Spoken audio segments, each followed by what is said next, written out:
گل plaza کی تحقیقات کرنے والی جوڈیشل کمیشن نے انکوائری مکمل کر لی ہے۔ جوڈیشل کمیشن 7 اپریل تک اپنی رپورٹ سندھ حکومت کو پیش کرے گا۔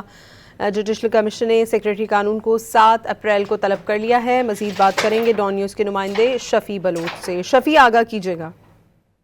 جی، سالے گل پلازا پہ بننے والے جوڈیشل کمیشن نے جو 7 اپریل تک اپنی رپورٹ سندھ حکومت کو پیش کرے گی، اور کمیشن نے سیکریٹری قانون کو 7 اپریل تک کے لیے طلب کر لیا ہے، اور کمیشن نے اس سلسلے میں سیکریٹری قانون کو جو ہے وہ نوٹس بھی ارسال کر دیا ہے، اور Sindh tribunals of inquiry ordinance کے سیکشن 3 کے تحت 10 فروری 2026 کو گزٹ نوٹیفیکیشن کے ذریعے انکوائری کمیشن جو ہے وہ قائم کیا گیا تھا۔ جوڈیشل کمیشن کے قیام کا مقصد گل پلازا میں لگنے والی آگ کی تحقیقات کرنا ہے، اور کمیشن کو 8 ہفتوں کی مدت دی گئی تھی کہ وہ اپنا کام مکمل کر کے اس کی رپورٹ مرتب کرے۔ کمیشن نے انکوائری مکمل کر لی ہے، اور رپورٹ جو ہے وہ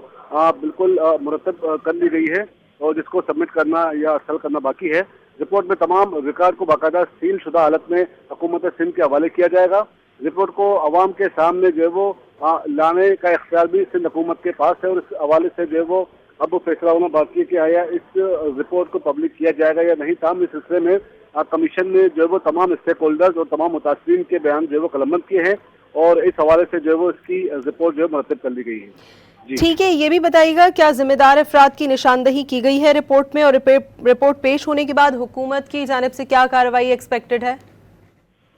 جی، چونکہ کمیشن کے پاس صرف یہ اختیار یا یہ مینڈیٹ ہے کہ وہ اس کی انکوائری مکمل کر کے یہ رپورٹ جا کے سبمٹ کرے گی، اور چونکہ جوڈیشل